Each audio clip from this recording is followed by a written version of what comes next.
Ja, super. No nii, tere tulemast Arvamusfestivalile täna ilusal reedese päeval. Me oleme siin alal 14 ja räägime täna müütide murdmisest lemmiklooma tervise valdkonnas. Ja meil oli kohe juba algusest teada, mis on need küsimused, mida me võiks siin täna arutada. Ja meil oli kohe vastavalt sellele valitud ka inimesed, kes siin paneelis võiksid oma arvamust avaldada ja oma tähelepanekuid siis välja rääkida. Ja ülevaatena, nii nagu oli meil ka programmikavas kirjas, kuigi lemmikloomapidamise kultuur Eestis järjest paraneb, liigub info ülekülluse tõttu ka väga palju müüte lemmikloomade pidamise osas. Näiteks koertel kassidel ei pea hambaid pesema, vaid piisab kondinärimisest, et loomad ei tunne valu, neile võib anda ka inimestele mõeldud ravimeid ja et loomaarst on raharöövel. Kas see kõik on tõsi või on asi siiski mitmekülgne? Arutlemegi täna. Ja täna alustame siis sealt poolt. Meil on külas Egeli Kirk, kes on Petsiti Lõunakeskuse loomaarst ja Egel ise räägib, et lõpetas loomaarsti eriala 4 aastat tagasi. Ma võin tunnistada, et nii oligi, mitte et ta lihtsalt räägib. Ta täiendas ennast Rootsis hambameditsiini suunal, peamiselt tegeleb kirurgiaga ja hambamurdudega. Ning suurimaks nõrkuseks ja armastuseks on kassid ja kassipojad ja kes saaks sellele vastu olla. Ja seega teeb ta palju koostööd mitme vabatahtliku MTÜ-ga ja need, kes on Egeli Instagrami kontot jälginud, siis minu arust ta teeb nagu mitte paljude, vaid kõikide MTÜ-dega koostööd, sest et tal on ainult kassid kodus kogu aeg. Ja maalib ka ülihästi. Nii, järgmisel kohal meil siin on Epp Ülevainu ja samamoodi loomaarst, kuigi praegult loomaarstina ei tööta ja kui ma küsisin, et kuidas peaks teda tutvustama, siis ta ütles, et jah, Ravimiamet teab, et ta on siin. Tema esitab täna siis Ravimiametit ja on muidu vabal ajal, tööajal veterinaarravimite spetsialist ja tegeleb müügilubade väljaandmisega. Nii. Ja Epp tutvustab ennast niimoodi, et lõpetas Eesti Maaülikooli eriala 2012. aastal ja töötas ligi 10 aastat Maaülikooli väikeloomakliinikus üldarsti ja erakorralise meditsiini arstina. Kuna elu on täis juhuseid ja põnevaid väljakutseid, siis liitus ta 1,5 aastat tagasi Ravimiameti meeskonnaga ja on seal peamiselt tegelenud veterinaarravimi, just rääkisin, ei ole? Nii, kuid tegeleb ka paljude muude vajalike teemadega, mis on veterinaarravimitega seotud. Just. Nii, tere tulemast ja järgmine on meil Ingrid Hang, kes on Vetnordic loomakliiniku omanik ja arst.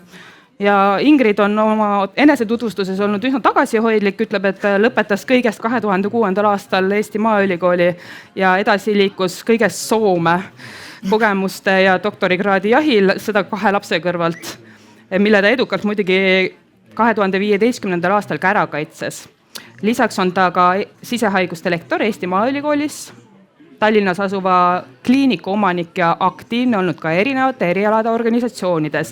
Ja see on väga tagasihoidlik ütlus, et aktiivne olnud, sest tegemist on olnud eelmise ja üleilmse Eesti väikeloomaarstide seltsi presidendi ja Eesti esindajaga rahvusvahelistes organisatsioonides. Nii et täitsa asjalik tüdruk on ju. Aga enne kõike on ta ema oma 3 vahvale lapsele. Nii, tere tulemast. Ja siis on meil siin Sigrid Praats, kes on püstijalakoomik, loomaomanik, loomaarst ja palju muudki. Ennast tutvustab nii, et olen lõpetanud loomaarsti eriala 6 aastat tagasi. Peale lõpetamist töötas 4 aastat väikeloomakliinikus ja viimased 2 aastat on peamiselt keskendunud lemmiklooma toitumisele. Südame paneb kiiremini põksuma armas koer Matilda ka seenel käimine, hea raamat Vihmasel ilmal ja otse loomulikult ja ma kinnitan fakti, et kui te hakkate temaga rääkima lemmiklooma toitumisest, siis te jäätegi seda tegema, sest et ta ei lase teid lihtsalt minema. Ta on nii fännab seda eriala. Nii, ja muidugi elu võtab läbi huumori prisma ja paneb ennast aeg-ajalt proovile ka siis püstijalakoomikuna. Ja viimase aja suurim saavutus on oma kodu elektrijuhtmete ja doositopside panek. Ja. Nii on. Nii, tere tulemast.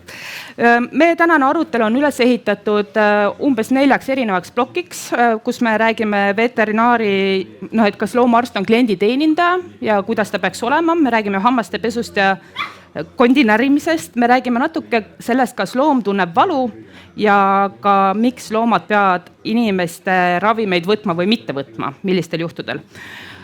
Siis infoks, et seda siin kantakse üle mitmes erinevas platvormis, näiteks Postimees terviseblokk kannab seda üle, Facebookis Tervise tuleviku evendi all saab ülevaadet, Tervis pluss Delfis, meditsiiniuudised ja tuleb välja ka podcastina ja YouTube'i salvestustena kõik need plokid, nii et kõike saab järele kuulata.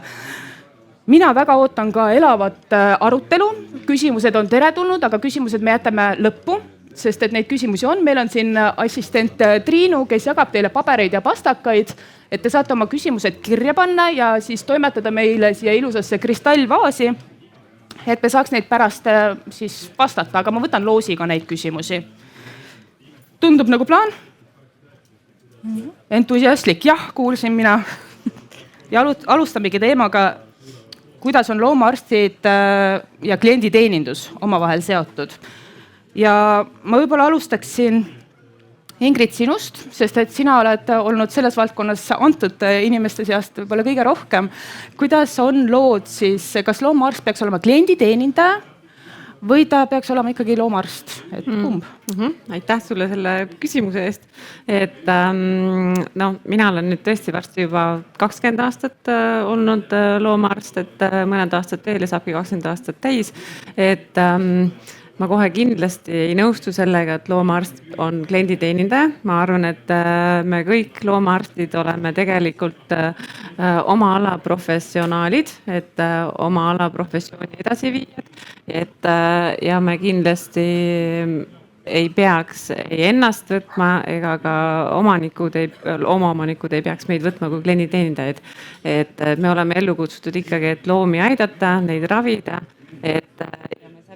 oleme omanikega samas paadis.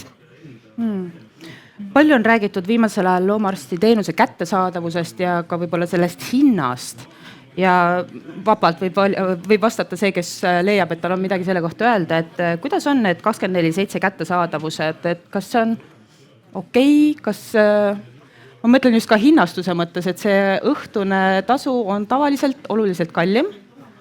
Ja see on väga ärev nii omanikule kui ka loomaarstile ja samas on nagu pahameelt ka, et kas seda kättesaadavus ei ole piisav, on liiga kallis, miks nii? Ma võin vast siis jätkata ja teised saavad siis täiustada, et kindlasti, et loomaarst, loomulikult loomad ju haigestuvad igal hetkel, on see nädalavahetus või on need pühad ja pahatihti need haigestumised loomulikult juhtuvadki siis, kui on nädalavahetus, enamus kliinikud on kas kinni või pühadel aga senikaua, kuni meil on ikkagi Eestis need 24/7 teenust pakkuvad kliinikud ja neid on meil Eestis praegusel hetkel 3, et Tallinnas on kiirabikliinik, siis on meil Rannamõisa Petsiti kliinik ja Tartus on Eesti Maaülikooli väikeloomakliinik. Et senikaua, kuni meil need kliinikud on ja toredad kolleegid seal aitavad ja töötavad vahetustega, et siis ma arvan, et ei oleks mõistlik eeldada, et kõik teised loomaarstid siis peaksid ka 24/7 olema nagu kättesaadavad. Et ma ise elan ka nagu sellises kohas täitsa nagu maapiirkonnas metsa sees ja on ka mulle tuldud täiesti koduväravasse kassiga, et teda siis kastreerida pühapäevasel päeval, et loomulikult kodus me keegi protseduure ei tee, aga pahatihti omanikud arvavad, et me peame kogu aeg olema kättesaadavad, aga see tegelikult põletab meid väga kiiresti läbi. Kuidas teised arvavad? Mul on kohe, ma ei tea, kas see mikrofon, mis Ingridit siin teenindab, ei tee väga head koostööd, et kas on okei või? Tegeletakse? Okei, Epp, sina oled töövahetusi teinud, ma kujutan ette. Ja mitte ainult töövahetusi, et üks osa sellest, miks ma tegelikult ei tahtnud seda kliiniku tööd enam teha või loomaarsti tööd, oli see, et ma ei saanudki sellest rollist üldse välja. Et ma tegin oma tööpäeva ära ja minu vabal ajal tegelikult oli konstantselt tulid kõned, keegi saatis sõnumi, mul on nüüd loomaga siuke, mis ma nüüd teen, mis ravida vajab. Kui ma läksin kuhugile üritusele, ma ei tahtnud ka seal öelda, et ma olen loomaarst, sellepärast, et nii kui ma ütlesin seal, et ma olen loomaarst, ma sain kohe mingid ravijuhud jälle. Ja kui ma tulin kliinikust töölt ära, siis esimene aasta ma sain iganädalaselt, ma sain praktiliselt iga päev neid küsimusi edasi. Praegu ma olen peaaegu 2 aastat olnud kliinikust teemal. Ma saan võib-olla nüüd 1 kord kuus või 2 korda kuus neid küsimusi ja neid kõnesid, aga see on kuidagi selline vaikimise eeldus, et kui sa oled loomaarst, siis sa peadki olema 24/7 kätte saada. Ma võin sulle helistada öösel, ma võin sulle helistada nädalavahetusel ja endal on hästi halb öelda, et ma olen praegu näiteks külas hoopis, et ma ei saa sellega tegeleda, aga tegelikult me peame aru saama, et loomaarstidel on ka tööaeg ja neil on vaja seda vaba aega oma pere jaoks ja enda jaoks, et nad jõuaksid töö ajal oma tööd teha. Kas siin ei võiks öelda, et loomaarst ise ka süüdi, et mis sa siis vastad töövälisel ajal? No päriselt, kui sul on tööpäev 9-5, et pärast 5 enam Messengeri ei vaata. Väga kurjalt vaadatakse selle peale, aga tegelikult peabki nii tegema. See on enda kaitsmiseks ka, et kui me põletame oma loomaarstid väga kiiresti läbi, siis ühel hetkel meil ei ole enam üldse arsti. Aga on reaalselt olnud inimesi, kes pahandavad selle peale, et sa ei vasta kohe. Ja. No ma saan aru, et Ingridil tullakse lihtsalt ukse taha metsa pärapõrgusse. Öeldakse, et kastreeri see kass on nüüd laua peal. Minu meelest juba see on probleem, et kui kliinikus öelda, et vabandage, et mind järgmine nädal ei ole, et ma olen puhkusel, siis see pilgud, millega vaadatakse loomaarsti puhkusel, aga minu loom. Noh, ja see on natuke selline suhtlemise probleem, et see ei anta võib-olla aru endale, et ka loomaarst on inimene ja tema vajab ka puhkamise ja mängimise aega, et ennast laadida. Jah. Võib-olla lisaks siia... Mulle tundub ka, et Sigridi mikrofon ka nüüd otsustab, et tal ei ole vaja rääkida. Kohe härrased teevad korda. Ma ei tea, nüüd vist on korras, jah. Et ma võib-olla lisaks siia, et loomaarstina sul on endal... See on su enda sisemine dilemma niigi, et kui sa lähed sealt kliiniku uksest välja, see on väga raske ennast lülitada välja. Sul ikka kuskil tihtipeale tagakuklas need patsiendid, kellega jäid loodeid pooleli, mõned rasked juhtumid, nad on ikka sul selle tagakuklas tihtipeale, juba see on raske, et ennast nagu üldse kliiniku tööst välja nagu lülitada. Ja muidugi ongi ka raske see, kui keegi võtab ühendust, siis sul on see, et no okei, ma siis vastan, on ju, aga kui sa teed seda ühe korra, siis see on niisugune ratas, mis võib väga kergesti minna lihtsalt veerema. Ja tegelikult ongi see, et on vaja ju seda aega, kui sa lülitadki ennast tööst välja, et kui te mõtlete ise ka, et kui te oleksite 24/7 ainult oma töölainel ja mitte midagi muud ei ole, et sa kogu aeg ei saagi ennast välja lülitada, et see ei ole nagu järjepidev, eks ole. Ma kujutan ette, et töösel ärkad üles, kas ma arvutasin doosi õigesti? Öelge nüüd, et ei ole seda teinud. On ju? Et see mure veterinaariametiga on see, et sa kogu aeg vastutad ikkagi kellegi elu eest. Ja see ei ole lihtsalt lemmikloom, see on pereliige. Egeli, kuidas on sinu kogemus, et sa oled ilmselt kõige värskam? Jah, selles mõttes, et on olnud olukordi, kus omanik on paha nagu arst on haiguslehel. Et ma ütlen, et mina tegelikult olen üsna nagu, ma ei vasta väga tihti võõraste inimeste või nagu tuttavatele, kui mul on vaba aeg, siis ma lihtsalt ei vasta ja ma vastan võib-olla esmaspäeval. Ja enne imet selle aja jooksul on leitud ka üles teised spetsialistid ja arstid, sest et abi on juba saadud, mis see peabki ju niimoodi olema. Et eks me tahame ka minna alati oma tuttava arsti juurde ja tahame, et see inimene, kes meiega ükskord on tegelenud, võib-olla ta juba teab meid ja võtaks järgmine kord ka meid vastu. Aga sa ei saa eeldada, et ta on alati seal olemas ja kui ta ei ole, siis ei pea minema läbi tuttavate tema personaalsesse nagu telefoni või kodu siis teda nagu otsima. Et see ei ole kena. Ja muidugi meie töö on niisugune, et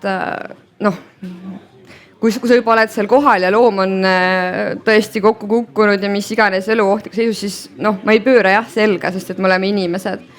Aga kui see on kogu aeg niimoodi, et tema kindlasti aitab, mine sinna, siis see lõpuks sul tekib niisugune nagu tüdimus või ükskõiksus, mida ei võiks mitte kunagi meie erialal tekkida. Et sinnani ei või ühtegi arsti viia. Et lihtsalt ei jõua, sa oled kurnatud.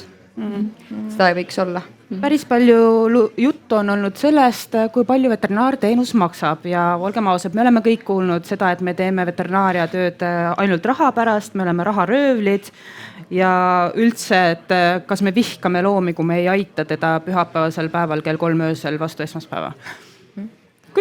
Mis tundeid see tekitab? Epp? Mina olen, need jutud jõuavad ka loomaarstini. Et vahel ka loomakliinikus öeldakse loomaarstile otsa näkku, et te tahate ainult raha ja kuidas te võtate nii palju raha sellise asja eest. Mina olen soovitanud, et iga inimene saab logida sisse terviseportaali ja vaadata, palju tema terviseteenused on maksnud. Et need on kättesaadavad. Et vaadake, palju teie perearsti juures käik maksis. palju maksis mingisugune võib-olla pisike analüüsikene, palju maksis mingi operatsioon, mis teile tehti. Et humaanmeditsiinis on need hinnad täpselt samamoodi kõrged, sest meditsiin ongi kallis ala. Aga me ei tunneta inimestena nii palju seda, sest meil enamasti on haigekassa, mis nii-öelda selja taga maksab need summad ära. Loomaarsti juures peab omanik need summad ise välja käima ja siis tundubki, et ta on kohutavalt kallis ja võin ausalt öelda, loomaarst ei võta seda raha ja ei pane seda enda taskusse, mis te kliinikus registratuuris maksate. See ei ole päris nii lihtne. See on, ma tooksin selle analoogia, et kui te lähete poodi ja maksate kassas poemüüjale raha, müüja ei saa seda raha endale. Ta ei röövi teid. Et loomakliinikus on samamoodi. Ingrid, sina kui ikkagi kliiniku omanik, palju umbes inventuur maksab või no, kogu see inventar, mis kliinikus on ja sa võid muidugi EPO vastust ka täiendada. No, ja ma tahtsin tegelikult kõigepealt täiendada seda Tervisekassa lugu, et tegelikult kaudselt kõik maksumaksjad on ju, noh mina, sina on ju, me ju kõik maksame tegelikult iga kuu sotsiaalmaksu, eks, et me tegelikult ise kogu aeg maksame selle Tervisekassa nii-öelda kinni, et ja võib-olla noh, ma olen kogu aeg terve ja loodame, et noh, ei olegi seda vaja, eks ole, aga noh, et noh, tegelikult kaudselt kõik maksumaksjad maksavad selle meditsiini kinni, aga koerte ja lemmikloomade ja kasside puhul tõesti on nii, et veterinaarias et seda Tervisekassat ei ole ja seda pidevat nii-öelda maksusüsteemi ei ole, et siis tulebki lemmiklooma omanikul ise siis see kõik kinni maksta. Et aga noh, jah, et nüüd rääkides, et kuhu siis noh, läheb, mis siis registratuurist tuleb maksta, et siis tõesti, et sõltuvalt siis kliinikust on ju, et aparatuur maksab, noh, sõltuvalt on ju, et kui no, räägime pigem sellest, et mis on see aparatuur, ilma milleta sa hakkama ei saa normaalses Harju keskmises Tallinna kliinikus? No see sõltub, on ju, et mis teenuseid kliinik verd pakub. ikka võtad? No ja, aga meil on ju ka kliinikuid, on ju, et kes teevad lihtsalt esmase ülevaatuse, vaktsineerivad, on ju, annavad ussirohtu ja see on ka kõik okei, on ju, et siis kui on raske mure, siis nad lihtsalt saadavad edasi kliinikutesse, kus siis on diagnostika võimalused, et aga kui sa tänapäeval ikkagi tahad teha võimalikult kvaliteetset tööd, siis kõik aparaadid maksavad, vereaparaat maksab, röntgen, ultraheli on ju, et ja noh, meie kliinikus näiteks ultraheli on kogu aeg tööl, röntgen on kogu aeg töös, vereaparaadist me üldse ei räägigi, on ju. Ma natuke uurisin hindu ka. Et jah.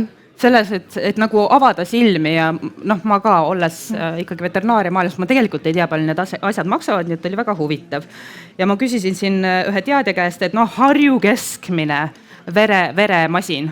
Sa küsid minu käest, milline veremasin? Mul on, mis mõttes on veremasin? No kas biokeemia või hematoloogia? Ma ütlesin, et ükskõik on ju. Mõlemat on vaja. Ühesõnaga selline eriti soodne, aga mitte eriti adekvaatne hinnad hakkavad 3000 kuni 15 000 ja kogu aparatuur, vereaparatuur, millega saad võtta selle baasanalüüsid enam-vähem on ainult kõigest 15 000.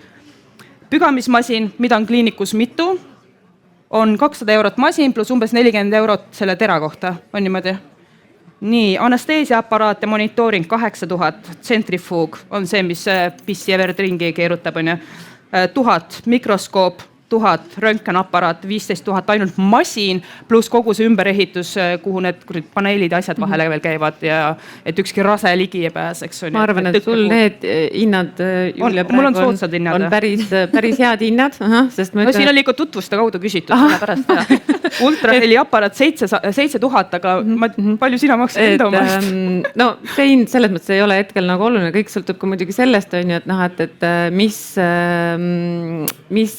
nagu uuringuid sa tahad teha, eks. No näiteks meil kliinikus on ju tehakse laparoskoopilist kirurgiat ja kõik see on väga... siis selline, kus aetakse torud kehasse ja siis, et ei tehta suurt haava, tehakse 3 väikest haava ja... Jah, selline väheinvasiivse kirurgia nagu tehnika on ju, tehakse ka palju endoskoopiat, eks. Nii et meil tegelikult anesteesiaaparaat peab olema natukene vingem kui see, mis sina praegu ette tõid, ehk siis meil peab olema aparaat, kus me saame ka panna kunstlikule hingatamisele selle looma. Eks, et ja noh, sealt edasi ka laienedes, eks ole, ultraheli uuringud on ja me teeme väga detailsed kõhuõõne ultraheli uuringut, eks, et see kõik jällegi nõuab, et oleks väga-väga heal tipptasemel aparatuur, mis loomulikult paratamatult maksab raha. Pluss tänapäeva inimestele väga meeldib et see sisustus on kaunis, ilusad metsapildid, et loomasõbralik, et kõik nunnutaks neid loomi, inimesed oleks professionaalsed, eriti loomaarstid, abilised ja Epp, sa tahtsid veel täiendada? ja ma tahtsin seda hinnateemat täiendada, et siin on jälle see huvitav paradoks, et kui see masin, ta võib olla täiesti analoogne sellele, mida kasutatakse humaanmeditsiinis, aga kui tal on see vett seal külje peal, kui ta on mõeldud loomadele, siis see hind on kõrgem kohe. No aga kalibreering on ka teistsugune. Just, kalibreering on teistsugune, et kuna veterinaarmasinaid müüakse maailmas ilmselgelt vähem, kui müüakse humaanmeditsiinimasinaid, neid toodetakse vähem, nad on kallimad. Et tegelikult, kui me võtame humaani ja veterinaari, siis juba see sisseseade võib minna veterinaarias. Need samad analoogsed masinad kallimaks, jah. Ja ma võib-olla tahaks lihtsalt siia juurde lisada seda ka, et ega kui loomaarst esiteks õpib 6 aastat ülikoolis ja kui sa ära lõpetad, siis ei tähenda nüüd see, et nüüd võid siis selle hariduse peal ülejäänud elu liugu lasta, et loomaarst peab ennast ikka kogu aeg täiendkoolitama. Koolitus tihtipeale on välismaal, on küllaltki kallid. Mis see viimane koolitus maksis sul? Üks neer, ma kuulsin. Üks neer, jah. Ja koolitus ise oli kuskil 2500 nädalane ja siis sinna veel sõidu ööbimise asjad.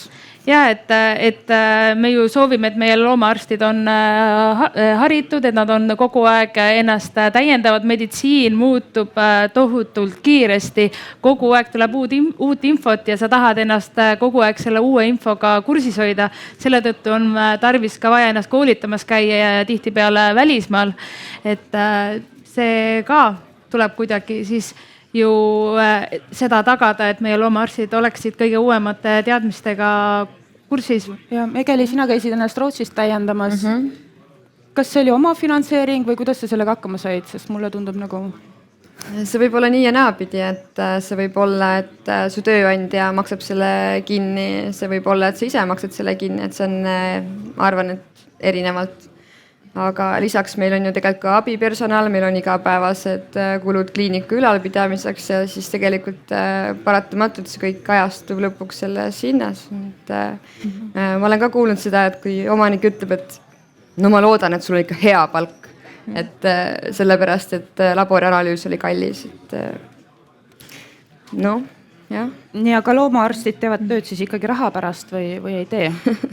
Mõelge natuke selle peale ja mina nii ka loen ette siin ühe väga emotsionaalse pihtimuse, mille ma sain nüüd paar päeva tagasi, kui ma tekitasin meie loomaarstide ringkonnas palgateemalise arutelu. Inimene avalikult ei julgenud seda rääkida, aga lubas ette lugeda. Ma täpselt ei tea, miks sa seda küsid, aga väikeloomas tunnipalk minul on olnud 10.50 kuni 13.50 eurot tunnis. Kindlasti väikeloomas summad madalamad kui suurloomas. Minu jaoks on piinlik öelda uutel kohtumisel, kes ma oma erialalt olen, sest see on nii alamakstud ja enamasti jõuan teemaga palgani. Mul on lihtsam öelda, et olen klienditeenindaja, kõik teised, sealhulgas need, kes õppinud vähemalt või mitte üldse ülikoolis, saavad 95% ajast rohkem palka. 0 lootust on saada normaaltöötundidega palka 2000 eurot kätte. Ideaalis, mida sooviks praegusel hetkel, on 20 eurot tunnis või kätte umbes 2500. Lisaks ma ütlen ausalt, et kui küsitakse, kas minna loomaarstiks õppima või kuulen, et keegi laps tahab minna loomaarstiks õppima, siis ma pean väikese monoloogi sellest, kes võiks minna ja kes mitte. Kui sa oled rikaste inimeste laps ja tahad maailmale midagi anda, siis jah. Kui sa oled tavaline inimene ja sul pole tugevat missioonitunnet, siis kindel ei. Seejärel mainin palka ja inimesed on oma otsuse teinud. Seega ma tean küll, et arstides on puudus, aga ma ei tea ka kedagi, kes oleks nii pettunud selle eriala rahalises pooles nagu mina. Kuulen ainult, kuidas summad patsientide arved on nii suured ja siis enda palk on sandikopikad. Ja teine loomaarst, kes kirjutas, pikalt sain endale ainult miinimumpalka maksta. Hetkel 1500 bruto ja ausalt raske on. Ja mul on veel isegi hästi. Mis tundeid see tekitab?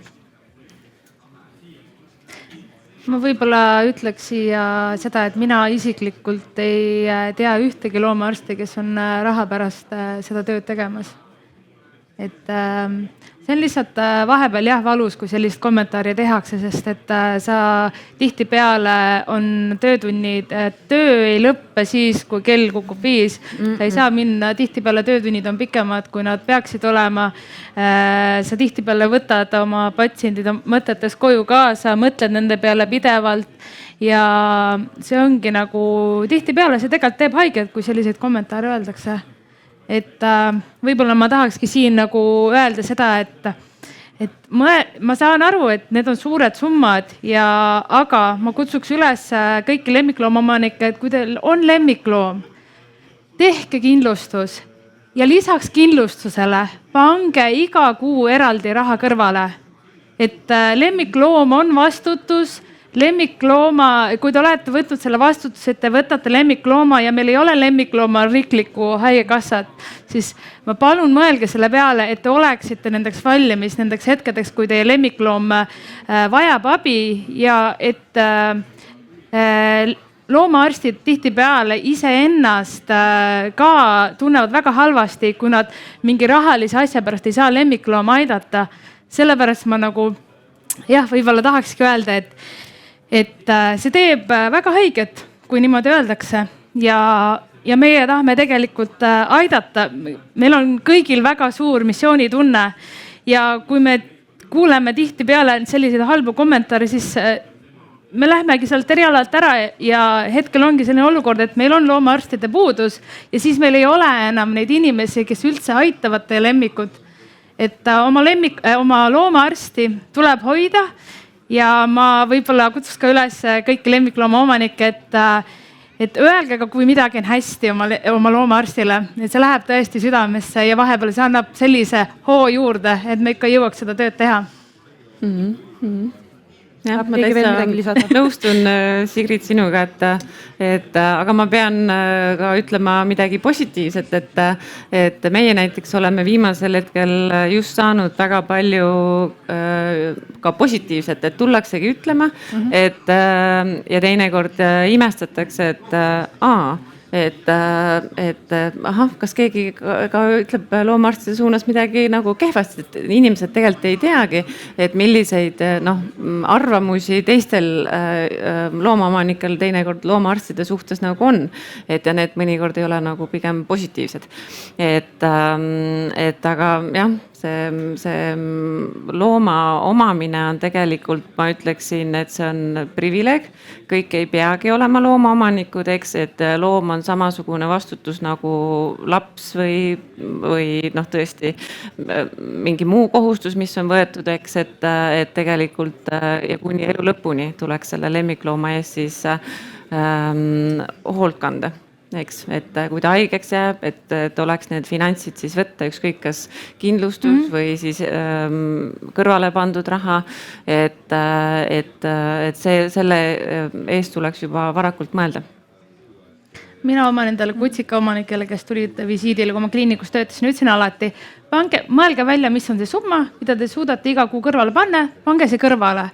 Kui teil läheb seda lemmiklooma jaoks vaja, super. Ja kui teil ei lähe, saad uue lemmiku? Jah. Siis kui esimene otsa. Ei, selles suhtes, et see jääb alles, et see on nagu investeerimine, et kui teil on vaja, siis teil on tegelikult nagu see olemas ja te ei pea seda muret tundma, et ei saa oma lemmikut aidata ja siis ei pea ka loomaarst seda muret tundma. Ja seejuures, kui on juhtunud olukord, et inimesel siiski ei ole seda raha, kas õige oleks otsida lemmikule uus omanik? Saata ta teistsugusele vikerkaarratagusele elule, mis on need lahendused? Tead, see sõltub. Meie oleme teinud, näiteks kui on tulnud tõesti välja, et loom on suhkruhaige ja teda peab kogu aeg, diabeet, eks ole, et tuleb diagnoos diabeet ja ta peab süstima insuliini konkreetsetel aegadel ja omanik tõesti ütleb ise, et tal ei ole mitte kedagi, kes saaks aidata, ta ise ei suuda. Ja siis on tõesti saavutatud see kokkulepe, et siis otsitakse uus kodu. Sest on inimesi, kes seda suudavad teha ja see on täiesti aksepteeritav, et kõik ei suudagi nõela näha, verd näha ja kõik nii edasi.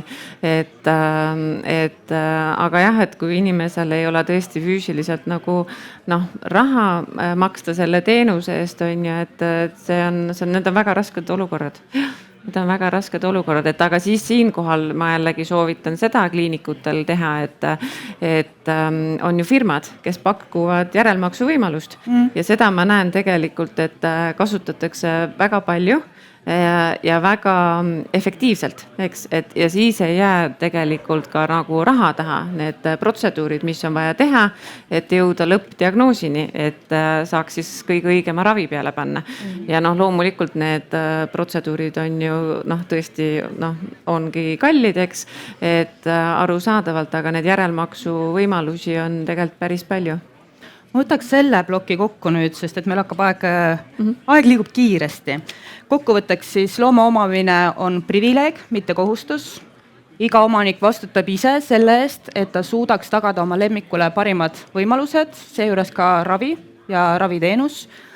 Loomaarst, kas ta on raharöövel või mitte, tundub ilmselt sellele inimesele, kes peab raha maksma rohkem kui sellele, kes peab raha võtma. Loomaarst, raharöövel. Ma ütleks, et arvestades neid kulutusi ja investeeringuid, mis lähevad ühe kliiniku ülalpidamiseks, siis seda on väga raske väita. Ja viimaks, eks meil haigekassa teeb inimestele selles mõttes suure teene, et ta maksab ravikulusid. Loomadel meil selliseid asju ei ole ja absoluutselt omanik võiks teha investeeringu siis sellega, et ta paneb raha kõrvale või tellib kindlustuse oma lemmikule. Lähme edasi natuke pehmema teemaga, mis puudutab nüüd võib-olla kõige rohkem just Egelit, sest sina oled meil suur hammaste kirurgia ja entusiast. Ja need inimesed, kes ütlevad, et loomal tegelikult hambaid pesta ei ole vaja, mis sa ütleks neile? Ma ütleks, et võiks ikka pesta, aga ma saan aru, et vahepeal on see nagu optimistlik, et koerte puhul meil enamasti ei olegi nii suurt probleemi, et kasside puhul on vahest keerulisem ütelda, et lihtsalt tehke. Et jah, aga mina alati soovitan ja mina kõigile õpetan seda, kes käivad mul hambaprotseduuril. See ei ole väga keeruline süsteem, aga iga loom on erinev ja meil on loomi, kelle jaoks igapäevane võib-olla kinnipüüdmine elamisest ei tule nagu kõne allagi. Et seda kindlasti ei pea tegema niiviisi, et see on igapäevaselt loomale ka trauma. Aga niisuguse harjutamise käigus on see väga nagu mõistlik. Et eks see põhimõte on lihtsalt selles, et ma saan aru, et kõik, mis on alternatiiv pesule, tundub palju toredam. Et küll pakutakse meile, et miks ta ei või konti süüa, sest et siis see ju puhastab hambad ära. Poodides on väga palju kõiksuguseid vahendeid erinevatel firmadelt, küll on spreisi, keele, pulbreid, eritoite, maiuseid, et kui ma nüüd annan omanikule ise valiku, et kas te nüüd pesete või te annate selle maiuse kord päevas, siis ta ei pese neid hambaid, sest et seda maiust anda on palju lihtsam.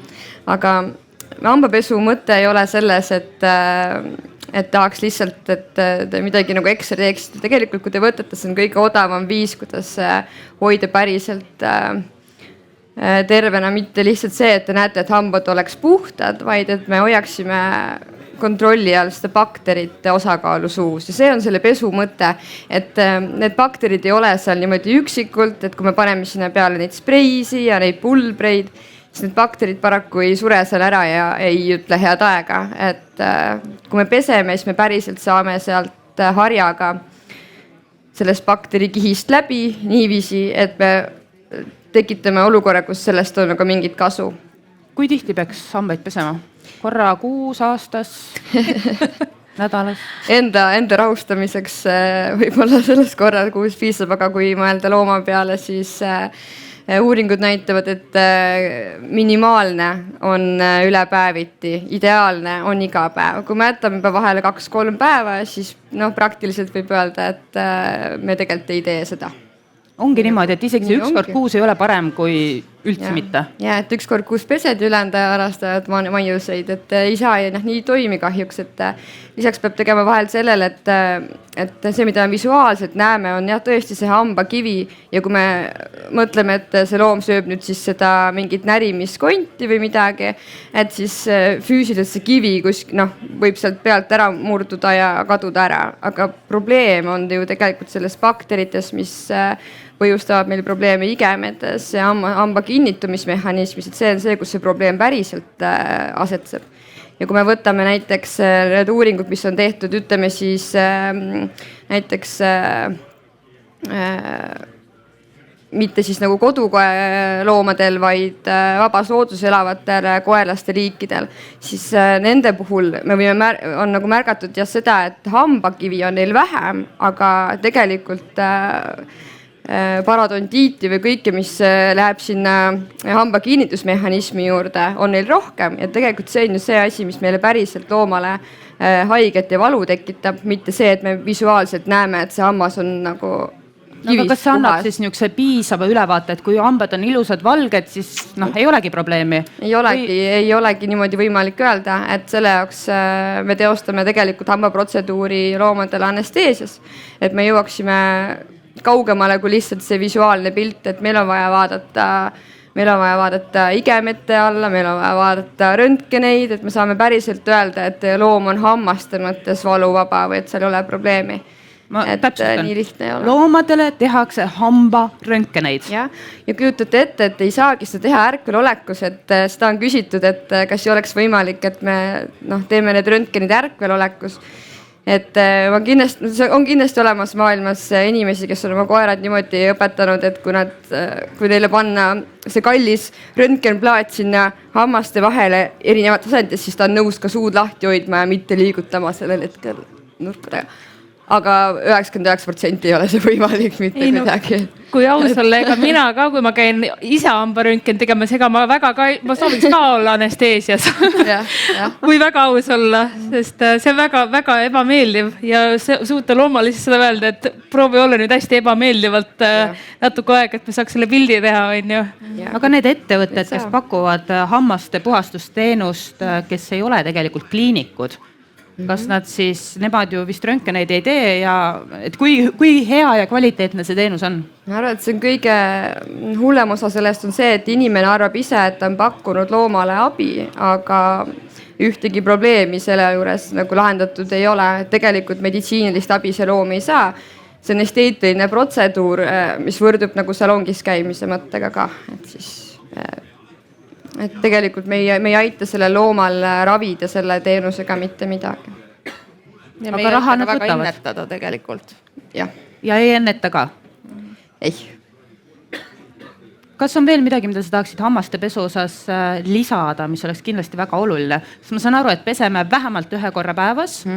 Minimaalne üle päeva, kui me seda ei tee, siis tee kas või iga päev. Et võtame selle eesmärgiks ja siis vaatame, mis sealt edasi tuleb. Aga kõige olulisem osa sealjuures on hambahari, et hambapasta valik on tegelikult siukene, et see peab olema kindlasti muidugi loomade hambapasta, mitte inimeste oma. Aga hambapasta seal võib olla, see ei pea olema. Ma soovitan, et see võiks seal olla seetõttu, et on hea maitsega ja siis see annab võib-olla loomale natuke motivatsiooni. Ja hambahari võib olla inimeste hambahari, mis on pehme märgistusega, väga lihtne, lähete Selverisse sinna hambaharjaletti, võtate laste hambaharja, sobib, väga hästi sobib. Hea pisikene, mahub ka kassidele tegelikult, enamustele kassidele suunda. Ja kui ei ole võimalik kodus pesta hambaid, siis käige vähemalt korra aastas näitamas arstile, et kas võiks nagu protseduuri aeg juba äkki käes olla. Et võib-olla ma oskame natukene hinnata mingil määralgi. Pean tunnistama, et mina olen see võib-olla natuke laiskomanik, kes vanale ja koerale uusi trikke õpetada ei ole suutnud ja tõesti ikka perioodiliselt käin temaga hambaid puhastamas. Mis ka mul võtab ausalt öeldes niimoodi, sest et mul on väike koer. Mul on väike koer, kes on võib-olla natuke üle 5 kilo, nüüd on umbes oma 13 aastat vana ja talle see hambaprotseduur viimati maksis 300-400 eurot. Ja kuigi mulle üldse ei meeldinud seda raha välja käia, siis ma tegelikult saan aru, et see on täiesti õige asja eest, sest et mida võib-olla inimene ei näe sealt hambalt ja mida röntgeniga me näeme, on igasugused absessid, hambapõletikud, hambajuurepõletikud, mis on äärmiselt valulikud. Kindlasti on valulikud ja see valu on niisugune asi, mida me kuulen tihti, et inimene ütleb, et ma ei usu, et tal valus on, et ta ju sööb. Ta sööb iga päev, et kuidas mina ütlen, et tal on valus. Aga ma arvan, et või mitte ma ei arva, et see on ju niimoodi, et kui loomad ei tea, nad ei tea, et neil on võimalus öelda sulle, palun vii mind hambaarstile, sest mul nüüd üks hammas vist veits on natukene nagu imelik. Aga kui sul endal on, siis sa ju lähed kohe. Et siis me oleme ema ukse taga ja ootad seal, sest et üks hamba, võib-olla üks juurekene natukene kuidagi tuikab, et loomad ei tea, et neil on valik ja nad elavad edasi seni, kuni neil on võimalik seda asja edasi teha. Ja ma arvan, et kui meil ei oleks võimalik hambaarsti juurde minna, siis sa elad ka edasi ja sööd ka, sest et sul on vaja ellu jääda.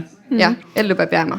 Ja tegelikult ma arvan, et peakski regulaarselt tegema neid hambakontrolle. Inimene ise käib ju ka hambaarsti juures pidevalt, eks ju, et koeraga ja kassiga võiks samamoodi teha ju neid hambakontrolle, et kõik on korras ja aga mul on piinlik minna näitama, kui koledas seisus need hambad on. Las nad siis juba olla, ootan, kuni loom otsa saab. See on vale häbist. Aga mida kauem sa ootad, seda hullem on probleem ja seda kallimaks see kõik lõpuks läheb. Täpselt, kõik hullem on see, et mul on 2 koera. Kusjuures ma veel ütleksin juurde, et kui sa ise tunned, eks ju, et mul on suus midagi pahasti, et sa tabad ära selle momendi, et nüüd peaks minema näitama, siis looma suhu me reeglina, eriti sinna tahapoole, mis seal toimub, me tegelikult ei näe. Ja loomad on väga osavad oma ebamugavust ja valu varjama. Nii et sageli, kui omanik juba näeb, et midagi on valesti, siis see tähendab, et see probleem on juba väga suur. Ma arvan, see on see hea koht, kus me võiks üle liikuda ka valu teemale, sest et hambad ja see hambavalu, see kõik on omavahel seotud ja ma jälle teen üleskutse kirjutada meile siin küsimusi, sest et mul on siin võlukott, mida te ei näe, aga võimalik, et see on täis igasuguseid põnevaid auhindu, mida ma tahaks hea meelega jagada, sest et ma ei viitsi koju asju tassida ja Triinu aitab siin kohe neid paberitükke ja pastakaid jagada ka, nii et võite täitsa aktiivselt tulla ise ka siia võtma, kui soovite. Julia, ma tahtsin veel hammaste suhtes öelda seda, et mina olen kasutanud nagu seda info edastamist omanikele, et katsuge ise olla näiteks nädal aega pesemata hammast. Nädal aega nalja teed, õhtul laps ei pese hambaid, tuleb hommikul. Ma tahaks ära surra selle peale. Aga musi tal ikka teed, on ju? Nii et siis saame aru, kuidas loomad ennast tunnevad. Nii et valust rääkides, kui loom sööb, siis valu on või valu ei ole, sest et ka mina olen oma kogemuses päris tihti näinud ja kuulnud ja vaadelnud ja ausalt öeldes üsna vihastanud oma sõpruskonnas olevate inimeste peale, kellel on loom silmnähtavalt valudes, ta on silmnähtavalt peaaegu 100 aastat vana, et kas äkki võiks ta ikkagi õigel ajal saata väga humaanset teed pidi oma viimsele teekonnale selle asemel, et vabandada välja lausega, et aga ta ju sööb. Kui ta enam ei söö, siis ma panen ta magama. Valu. Kuidas me seda valu üldse näeme ja kas me näeme? Kes tahab vastata? Mina võin vastata. Me ei näe, et inimesed on väga kehvad teiste valu nägemises. Ja see ei kehti ainult loomade poole, me näeme ka teiste inimeste valu väga halvasti. Ja just see käib kroonilise valu kohta, et ägedat valu, kui keegi murrab just jala ära. No see on äge valu, seda me saame loomal ka aru, et tal on valus. Sest sa näed seda. Ta näed seda, jah. Et siis on, et see loom teeb häält, ta käitub teistmoodi. Me saame aru, et midagi on valesti. Aga kui on krooniline valu, see tähendab seda, et selle loomal on iga päev valus. Tal on iga päev ühtemoodi valus. Inimesel ka, tal on kroonilise valuga, tal on iga päev valus.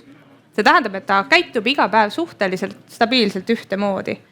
Ja väga raske on kõrvalt aru saada, et temaga on midagi valesti. Kroonilise valu puhul loomadel me näeme ja oskame seda valu hinnata siis, kui see valu on ravimitega juba ära võetud. Siis omanik näeb muutust. Vau, mul on uus loom. Minu isiklik sõbranna, kellel oli selline vanem kavaljer ja täpselt seesama lugu, ma käisin tükk aega rääkimas, kuule, sellel koeral on valus. Me peaksime panema talle valuvaigisti. Ei, ta on lihtsalt vana. Ta tahabki terve päev magada. Ja lõpuks ma rääkisin oma sõbranna nõusse. Kirjutasin ta koerale valuvaigistid. 2 päeva hiljem õhtul tuleb mulle telefonikõne. Vihane sõbranna. Ma viin selle koera varjupaika. Tuli välja, et tema vana koer, kes terved päevad magas, oli hüpanud kõrge köögilaua peale, söönud ära ta pitsa. See koer ei olnud aastaid mitte midagi sellist teinud. Aga siis ta sai aru, et sellel koeral tõepoolest oli valus. Ja kui see valuvaigisti hakkas mõjuma, koer sai nii-öelda täitsa uue elu. Et jah, seda kroonilist valu me ei saa öelda, et omanikud on kuidagi rumalad või nad ei taha seda näha, vaid seda ongi hästi-hästi raske näha. Ja sellepärast pigem loomaarstid ka eeldavad, et kui sellel loomal on mingi seisund, mis võiks põhjustada valu, siis me võiksime eeldada, et tal võib olla valu ja me võiksime vaadata, kas me saame seda kuidagi leevendada, kas ravimitega me saame mingit efekti. Millised oleks need tähelepanekud, mida üks omanik võiks teha selleks, et kahtlustada valu olemasolu? Räägime nii kassidest kui koertest. Tahab keegi vastata? No, kassidel on tänapäeval nüüd juba teadusmaailmas leitud see grimasside skaala, ehk siis kuidas nad oma kõrvad asetsevad, kuidas nad oma silmi pilutavad ja nii edasi. Puntsid suu, selle kohta on äpid olemas, kes tahab, kulge küsige, ma pärast seda räägin. Saab kasutada, aga ma ütlen, et näiteks väga tihti ongi seda nagu raske hinnata ja kliiniku olukorras on metsikult raske selle lühikese ajaga hinnata seda valutaset, sest mul on olnud nüüd mitmeid juhtumeid, kus näiteks on olnud tugevad soolepatoloogiad ja palpeering õhtu, aga see ei ole valus, kuigi kui ma pärast panen lõppdiagnoosi ultraheliga, saan aru, et see pidi olema tegelikult väga valus, aga nad ei näita seda lihtsalt välja. Või siis teinekord tulevad loomad hoopiski vastuvõtule, omanikud toovad, nad ütlevad, et oi, ta on muutunud totaalselt pahuraks. Laps tuleb suurde tuppa, kohe augub, otseselt ei ründa, vaid kohe augub või annab teada, et hoia minust eemale. Et siis omanik arvab, et loom on muutunud agressiivseks, sellist asja tegelikult ei ole. Seal all on see, et loomal on kusagilt tegelikult valus. Ja tõmbame paralleeli inimesega, sest ma kujutan ette, et Epp, sa oled vist peavaludes ka vaevelnud. Ma olen üldse kroonilise valu patsient ise ka, et see teema mind ka huvitab. Et kui hea on olla, kui sul on valus ja siis keegi tuleb... Süütenöör läheb hästi lühikeseks, et tõepoolest, et kui on väga-väga valus, ma võin täiesti funktsioneerida, ma teen kõiki neid asju, mida ma pean tegema, aga kui keegi tuleb kõrvalt ja tahab midagi, siis mul on nagu ma suudan ennast kontrollida, aga kui ma oleks koer, ma võib-olla hammustaks. Seejuures võõras inimene tegelikult ei saaks aru ju, kus kohas on see platoo, et ma ei tea, on see praegult valus kuskilt? Kas keegi sai aru? Ma tean küll, miks tal valus. See kroonilise valu nagu raskus selle hindamisel ongi see, et seda ei ole kõrvalt näha. Ja ka patsient ise, olgu ta loom või inimene, ta on sellega harjunud, et tal on valus. On tema jaoks nii-öelda normaalne olek mõnes mõttes. Aga mina ütlen, et omanik tegelikult näeb väga täpselt kodus ära, loomulikult kõik sõltub, kui tihedalt on oma loomaga seotud, sest näiteks minu koeral, keda mul enam kahjuks ei ole, oli lõppdiagnoosiks siis borrelioos, ja ta sai närvikahjustuse sinna veel otsa, et ainus sümptom, et ma sain aru, et tal on tegelikult liigesed valusad, oli see, et ta ei tulnud mulle väravasse enam niimoodi vastu. Ta kõik sõi, ta jooksis, ta hüppas, ta mängis lastega, aga kui ma tulin töölt koju, ta ei tulnud mulle enam niimoodi väravasse vastu, vaid ta lihtsalt ootas kodu juures. Ja siis ma sain aru, et nii, midagi on koeral viga, et ma võtan ta kliinikusse uuringutele ja siis selguski, eks, et jah, loomal oli tegelikult valus. Need muutused on käitumuslikud. No või nad on lihtsalt nii pisikesed, et aga tähelepanelik omanik tegelikult tunnetab oma looma väga hästi ja ta näeb neid väikseid asju, sest teinekord nad võivad olla väga väiksed. Jah, nad on hästi üldised sageli, et ongi, et nad on võib-olla vähem aktiivsed, magavad rohkem, võib-olla nad ei taha väga enam hüpata, kuhu nad on varem hüpanud, eriti kassid. On peidus. Kasside puhul sageli on ka, kui neil on krooniliste liigese probleemidega, siis mida nad teevad, et nad küll hüppavad, kuhu nad hüppavad, aga nad nagu võtavad hoogu paar korda. Ja enamik omanikke võib-olla isegi ei oska sellele tähelepanu pöörata. Et need muutused võivad olla hästi väikesed. Mis veel teeb raskeks asja on see, et kroonilise valuprobleeme näeme sageli just vanematel loomadel ja omanikud kipuvad just ajama seda vanuses üks, et ta ongi vanem, ta sellepärast liigubki vähem, ta sellepärast ei taha hüpata, ta ei taha neid pikki jalutuskäike teha. Olen ise selle orgi otsa astunud oma vanamutiga ja peab tunnistama, et pärast seda, kui ma talle valuvaigistit süstisin sellist pika toimega, siis oli ära vahetatud loom lihtsalt, et sa hüppab, ta ei hüppa kunagi ei hüppa voodisse ega kuskile ääre peale ja järsku leidis endas jõu hüpata. Ja jälle sa tõesti, kas sa näed või sa ei näe, et see, ja ma kujutan ette, et hambavalu koha pealt, kuidas sa näed hambavalu? Osad omanikud on tulnudki ja öelnud, et kass läheb sööma ja järsku nagu hüppab koha pealt minema või siis pudistab rohkem krõbinaid. mõned loomad ka, mõned väga vähe, kes päriselt käpaga suud kraabivad, no neid on tõesti väga vähe. Sihukest haigutamisel kerget suu väristamist. Mõned märkavad sellise asja ära. Aga kui võtta näiteks ka liigeste valu, siis ka urineerimiskäitumine ja see muutused seal võivad tuleneda sellest, et loomal on krooniline valu. Et ta kindlasti ei maksa meile kätte. Ma arvan, et mis on ka väga suur müüt, loomad ei maksa meile kätte, neil ei ole kontseptsiooni sihukese asja peale ajus, nagu me mõtleme, et nüüd ma näitan. Et niimoodi täitsa ei ole, et otsige probleemi mujalt ja siis hakkame vaatama, kas see loom on päriselt lihtsalt pahatahtlik. Mis on loomast, kellel on valu ära võetud? Kui on hammaste osas, siis söömiskäitumises on kindlasti suur muutus. Suur muutus on ka aktiivsuses, nad võib-olla tahavad rohkem mängida, nad tahavad rohkem inimese lähedust, nad otsivad seda paitamist. Kui võtame näiteks hammaste valu, et mul on olukordi, kus me eemaldame korraga põhimõtteliselt kõik hambad suus, siis see valu võib olla kiirgav kogu peapiirkonnas ja see loom ei tahagi, et teda puututakse. Aga peale seda, kui me see valu ära võtame, siis seda tagasisidet saab tihti, et ma ei tea, mis te tegite, aga mul on nüüd loom, kes tahab kõikide inimestele sülle minna, tahab paida, nagu mängib, ta on nagu noor. Sest et mulle tundub, et see on suur probleem omanikele, kui loomal võetakse ära kõik hambad. Mida rohkem hambaid ära võtad, seda suurem on probleem. Eks me peegeldame seda endast sinna, et meil on see väga suur esteetiline probleem, sest et inimesena meil kõne muutub, me ei saa tööd, kui me hambaid ei ole. Meil on kohe enesepilt on nagu, enesekindlus langeb kõvasti.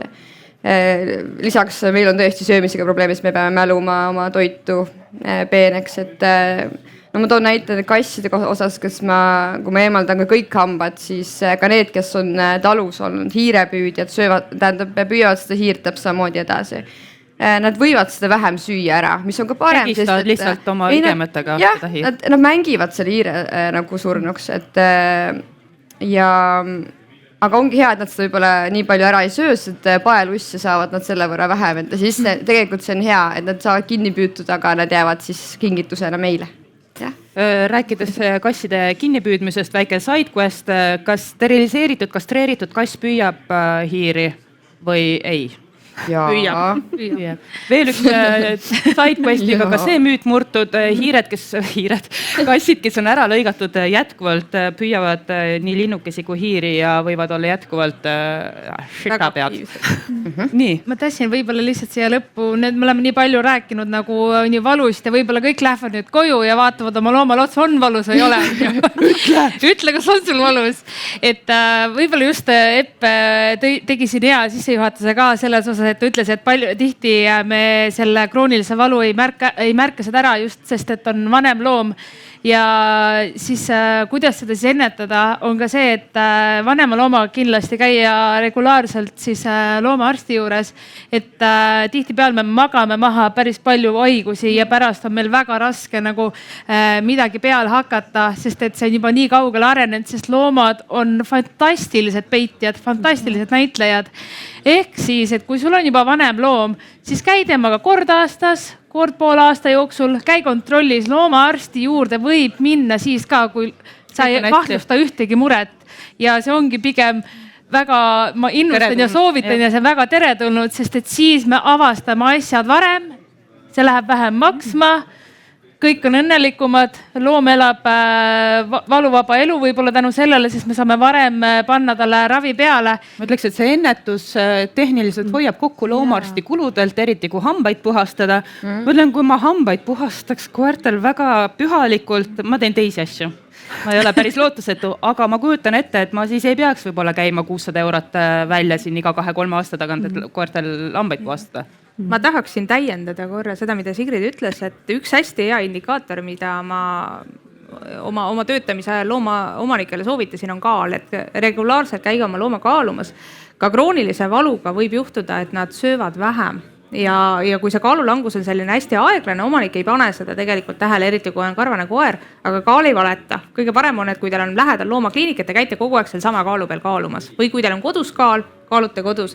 Et kui te näete, et see trend hakkab püsivalt minema sinna kaalukaotuse poole, siis see on igal juhul indikaator, et võiks loomaarstiga nõu pidada. ja seejuures loom ju harjub kliinikus käimisega ja olgem ausad, need kliinikutöötajad ikka nunnutavad ka neid koeri, kui vähegi aega on, siis on kõik sealt pikali koera-kassi kõrval. Kas sa seda ma just tahad? Ma ütlen, ta on juba ülekaaluline, ei anna. Et meil on selline nagu love-hate mõnes kohas selle nunnutamisega.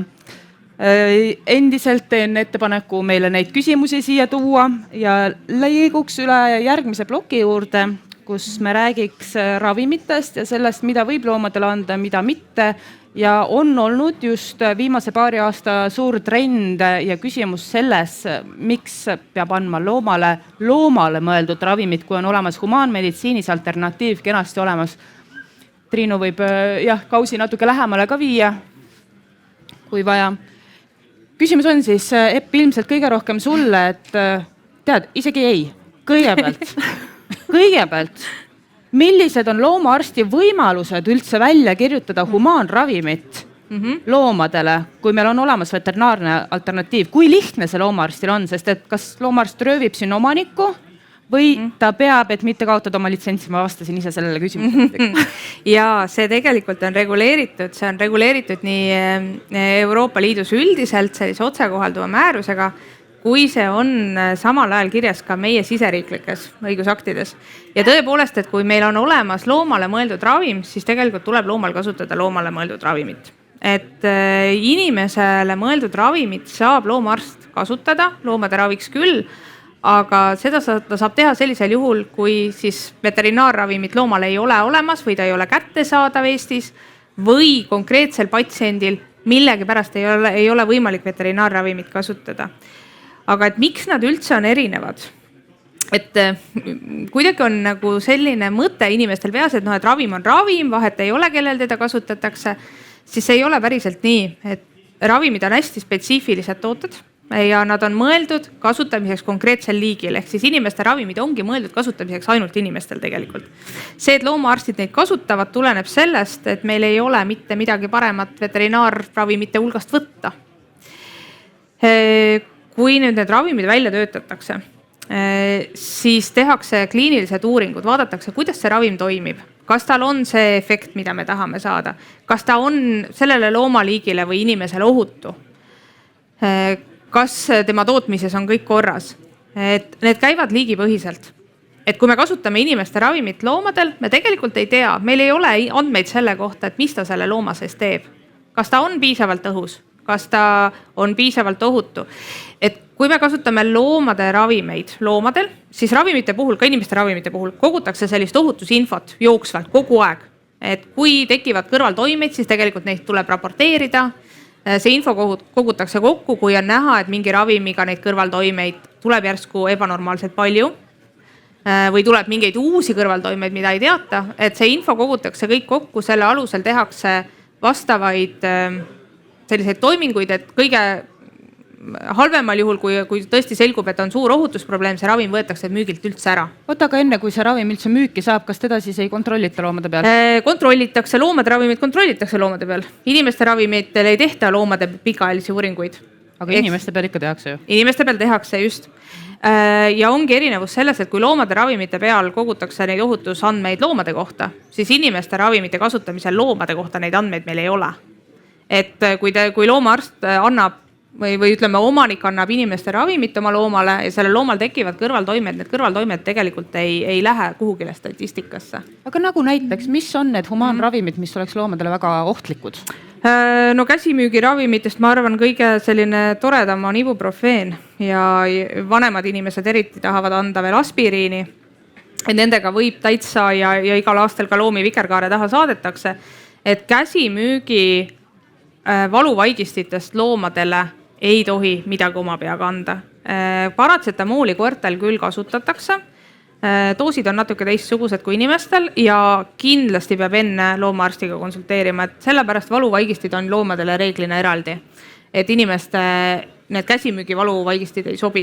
Pluss see normaalsem loomale vastuvõetavam vorm, et kõigile seda tableti ka, et jällegi on, et meil on, vahel on niimoodi, et meil ei ole veterinaarravimit ja meil on olemas küll inimese ravim ja just kui seadusandluse alusel me saaksime seda kasutada, aga see inimese ravim on sellises vormis, et me ei saa seda loomale mitte kuidagi sisse või on see tablett nii suur, et me ei saa oma patsiendile, me ei saa kassile seda jagada.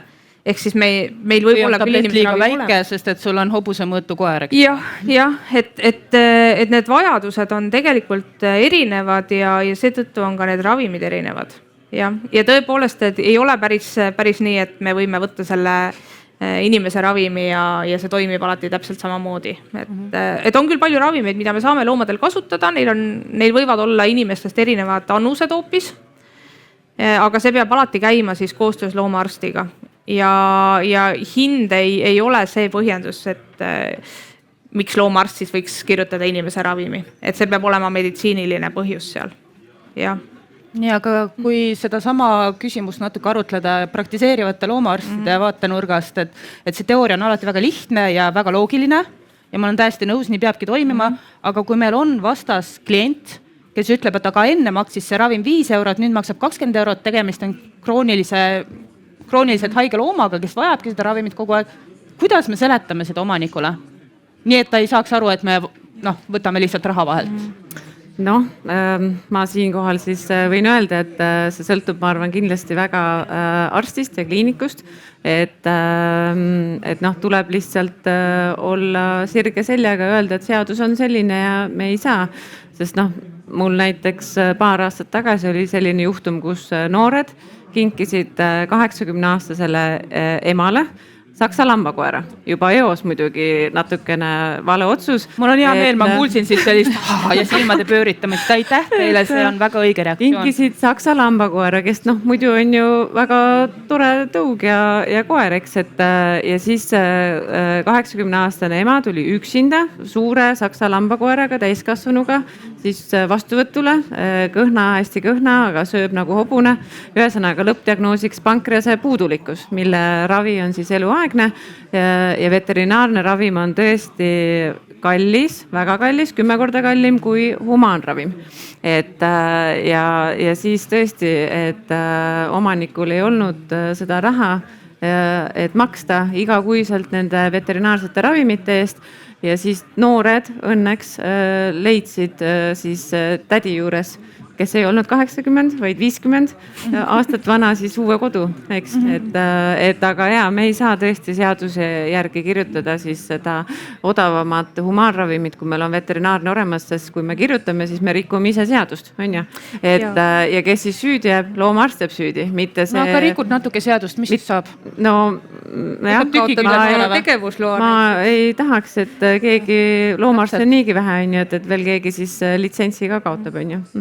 See litsentsi kaotus on ja tihtipeale mulle tundub isiklikult, et inimesed võib-olla ei saa sellest aru, et meil on vastutuskohustusi, me täpselt samamoodi ju peame seadusandlusega kooskõlas oma tööasju tegema ja alati kõik ei ole nii lihtne, nagu see loogilises võtmes võiks kõlada. Ja siis meil vahepeal oli muidugi see olukord, kus näiteks üle lahe Soomes oli meil üks spetsiifiline ussirohi monopreparaat, oli siis seal käsimüügiravim. Eestis polnud seda saadagi. Nii, et mis pahatihti tehakse, siis kas siis teatud loomaomanike grupid, on need siis kasvatajad või mittekasvatajad, on ju, võtsid siis pundi kokku ja tõid sealt hulgi seda Eestisse. Eks, et ütleme niimoodi, et on grupp inimesi, kes vaatavad siis seadustest ja asjadest mööda ja saavad neid ravimeid siis toodud ikkagi Eestisse, kus neid ei tohiks tegelikult tuua. Aga sellega ma puutun ka kokku. Loomaravist jäi natuke valuvaigistit üle ja ma ei tea, miks ma ei võiks seda müüa sellele inimesel, kellel vaja on. Eraisikud ei tohi müüa ravimeid. Gruppides müüakse, Facebooki gruppides müüakse. Aga tegelikult see on täiesti keelatud ja see on karistatav tegu, jah. Et inimesed ei mõtle, neile tundub, et mis siis ikka juhtub. Aga esiteks, nendel võib tekkida sellest suur probleem ja kellele nad neid ravimeid müüvad, ka nendel võib tekkida suur probleem, sest tegelikult nemad ju ei tea, mis on selle, kui nad müüvad inimeste ravimit, mis on selle inimese terviseandmed. Nad ei tea, mis on selle loomadiagnoos ja terviseandmed ja võib-olla see loom saab ravimit, mida ta tegelikult ei tohikski üldse saada. Ja kui midagi juhtub, kes siis vastutab, eks ole. Aga ma tahaksin kommenteerida tegelikult seda hinda veel korra ka, et miks need veterinaarravimid siis on kallimad. Ja miks üldse siis lisaks sellele ohutuse küsimusele on tehtud niimoodi, et loomadel peaks kasutama loomade ravimeid. Sellepärast on nad kallimad, et see turg on väiksem. veterinaarravimeid müüakse palju-palju vähem, kui müüakse humaanravimeid ja siin reguleerib see turg, eks ju, natukene ise, et mida rohkem on pakkujaid, seda odavam on toode. Seda teate kõik, et tooted, millel on palju analooge, need ongi odavamad. Kui see on mingi väga spetsiifiline üks toode, siis ta raudselt on ka kallim. Ja täpselt see toimub ka veterinaarravimitega, et pakkujaid on vähem, tootjaid on vähem, nõudlust on vähem, mis tähendab seda, et see lõpptoode, see ravim on kallim. Inimestel on ka sellised hinda mõjutavad mehhanismid ka riiklikul tasandil, mida veterinaarravimite puhul ei ole, et inimestel hoitakse teatud ravimeid siis seda hinda madalamana ja seda maksab tegelikult riik või siis seesama sotsmaks, eks ju, mida me kõik tasume. Nii et see müüt, et loomaarst nüüd meelega kallimat ravimit, et raha teenida. Ei, see ei ole nii ja see ei ole niimoodi ja teine asi, et miks nüüd siis on tehtud nii, et miks ei lubata kohe seda odavamat inimese ravimit lisaks sellele ohutuse probleemile võtta, ongi see, et see raha jääks sinna veterinaarravimite juurde, et kui me ravime loomi selle humaanravimiga, siis see raha liigub edasi humaanravimite firmadele ja need humaanravimifirmad, nad ei tee meile uusi veterinaarravimeid, nad teevad uusi humaanravimeid. Aga nagu me enne ka ütlesime, et need vajadused on hästi erinevad, et meil on veterinaarias vaja ravimeid, mida humaanis võib-olla üldse ei kasutata või mille ravimvorm on nii unikaalne, mida humaanis ei lähe kunagi vaja. Et meil on vaja tegelikult uusi veterinaarravimeid ja praegu ka töötavatel veterinaaridel on see probleem, et neil ei ole sobivaid ravimeid loomade raviks. Ja need ei tule ise kuskilt, me peame selleks raha. See on siis nagu investeering tulevikku? See on investeering tulevikku, et inimesele tundub, et tema tahab seda oma loomaravimit saada võimalikult odavalt ja see ongi nagu täiesti okei, et ta tahab seda saada odavalt, sest me näeme seda oma seda kitsast vajadust. Aga et kui me vaatame seda laiemat pilti, siis tegelikult selles laiemas pildis me peame natuke midagi muutma, me peame hoidma seda veterinaarravimite raha veterinaarravimite juures, et meil oleks tulevikus võtta rohkem ja paremaid ravimeid. Aga seda laiemat pilti peavadki nägema üks ju regulatoorsed organisatsioonid ja sealhulgas riik ja siis tehaksegi selliseid vastavaid meetmeid, et seda kõike juhtida õigetes suundades, aga jah, keskmine inimene ei pruugi sellest hästi aru saada, sest talle tundub, et tema peab maksma mitu korda rohkem sama asja eest, kuigi see tegelikult ei ole päris sama asi. Teatud erandid, eks ole, on, kui veterinaarne ravim, kas ei anna seda toimet konkreetsele isendile või kui tal on mingid kõrvalmõjud, on ja. Kui seal on meditsiiniline põhjendus, et siis võib kasutada. Jaa, absoluutselt, siis võib ja alati ongi erandeid, et see kaskaad ongi selline, et sa saad liikuda edasi, kui see eelmine aste sulle ei sobi, aga seal peab olema meditsiiniline põhjendus. Jah. Ma võtaks nüüd siis kokku selle, millest me oleme rääkinud ja siis jätkame teie küsimustega ja küsimustega, mis on meil laekunud ka läbi sotsiaalmeedia. Me rääkisime siiamaani siis loomaarsti teenuse kättesaadavusest ja selle kallidusest ja kes siis röövib seda looma või mitte looma nüüd nagu omaniku ja omaniku rahakotti. Me jõudsime arusaamale, et tegelikult kuna humaanmeditsiinis haigekassa tasub väga suures osas peaaegu kõik arved, siis veterinaarmeditsiinis seda kahjuks ei ole ja parim lahendus on see, et ennetav meditsiin ehk hoolitseme selle eest, et loom oleks terve või ei jääks haigeks ja siis loomulikult raha kogumine või kindlustuse tegemine. Siis me rääkisime hammaste pesust ja närimisest ja me saime aru, et hammaste pesu on oluline, seda tuleb teha vähemalt 1 korra päevas, et see oleks efektiivne. Seda tuleb teha kindlasti lemmikloomadele mõeldud hambapastaga ja kindlasti mitte loomadele mõeldud hambapasta ja täiesti inimestele mõeldud või lastele mõeldud hambaharjaga on täitsa okei. Enne igasuguseid hambaprotseduure tuleb teha röntgenpilt, et aru saada, mis olukord on. Ja igasuguseid hambaprotseduure tuleb teha narkoosis, välja arvatud see, et moka tõstad üles ja vaatad, oi, kuidas lõhnab. Et seda võib teha ilma Ja loomaarsti poolt. Ja loomaarsti poolt, jah. No, selles mõttes suhu võivad vaadata igad inimesed, aga protseduure tegema ma ilma narkoosis loomale ei läheks, sest et hambad käivad igate pidi. Nad on väga mulgustavad. Nii, loom tunneb valu. Ta tunneb valu väga, aga me ei oska seda valu alati hinnata, me ei oska seda näha ja eriti suur probleem on kroonilise valuga ja me saame kroonilisest valust teada siis, kui me oleme selle valu ära võtnud, mis tõttu ennetus jällegi, kus me käime vähemalt korra aastas vanema loomaga, miks mitte iga loomaga, loomaarsti juures, et seda kõike kontrollida, pluss jälgime looma käitumist, et kui ka silmavaade ja käitumine on väga tugevalt muutunud, või muutunud täpselt nii palju, et tekitada kahtlusi, siis võiks pöörduda loomaarsti poole. Ja ravimitest rääkisime, et loomaarst tõesti ei saa kirjutada välja humaanravimeid lemmikule, kui on olemas turul veterinaarsed ravimid, see on seadusega Nad peavad kättesaadavad olema. Ja nad peavad olema kättesaadavad Eestis ja kui minnakse vastuollu sellega, siis loomaarstil on võimalus kaotada oma litsents ja sellega kogu oma tuluallikas. Ja ravimid, veterinaarravimid on eelkõige selle jaoks, et me saaks tulevikus paremaid vahendeid oma loomade aitamiseks. Ja et nad on loomadele ohutumad. Ja nad on loomadele ohutumad. Nii. Meil on mõned küsimused, mis laekusid meile enne ja ma näen, et ossa. Ja hea töö, tüdrukud. Triinu, kas ulataksid mulle? Ma olen tooli külge kinni pandud. Milline küsimus? Nii. Ops. Väga hea. Nii, kõigepealt meil oli terve hunnik küsimusi ja me kulutame sellele nüüd umbes 15 minutit. Kirurgiline versus keemiline kastreerimine. Kes tahab vastata? Mis vahe on? Üks on kirurgiline, teine on keemiline. Jätame selle küsimuse vahele. Et eesmärk ehk saab sama, et see loom on kasteeritud, aga ühel viisil on see pöördub ja teisel viisil ei ole. Ja üks nõuab kirurgilist protseduuri, mis tähendab ka anesteesia protseduuri, teine ei tähenda. Ehk siis keemiline kastratsioon, siis me paigaldame implantaadi naha alla, mis kestab siis vastavalt implantaadile. Seal võib olla, mis meil on poole aastased, aastased, jah. Ühesõnaga oleneb ju natuke sellest ka, kas looma planeeritakse tulevikus paaritada või mitte. Jah, täpselt, et see eesmärk see taga võib olla erinev ja see enamasti need kes seda soovivad, et tulevad konsulteerima arstiga ja me räägime väga põhjalikult erinevatest variantidest ja leiame täpselt selle, mis on sobiv sellele omanikule ja sellele loomale. Et kui inimene tuleb sihukese küsimusega kliinikusse, siis minu eesmärk ei ole talle maha müüa ei üht ega teist, vaid leida see, mis on neile täpselt vajalik. Järgmiste küsimuste osas ma ootan rohkem kvantiteeti kui kvaliteeti küsimusele vastamisel, sest et meil on neid palju ja teeme niimoodi väga sisse ei lähe, sest et iga küsimus on reaalselt tund aega võime vastata. Aga enne looma äralõikamist ja siin mõeldakse steriliseerimist, kastreerimist, kas loom peab saama vähemalt ühe pesakonna? 4, 3, 2, 1, ei. Nii, see oli meil kooskõlas. Nii, siis puugitilgad on koerale kahjulikumad kui puugid ise. Ei ole tõsi. Ei ole tõsi. Koerad põevad samamoodi borrelioosi, nad võivad põdeda ka entsefaliiti. Igal juhul ei ole see looma suhtes nagu kuidagi parem. Ei ole jah. Ja mina olen 2 koera borrelioosi tüsistuste tõttu kaotanud, nii et kindlasti mitte.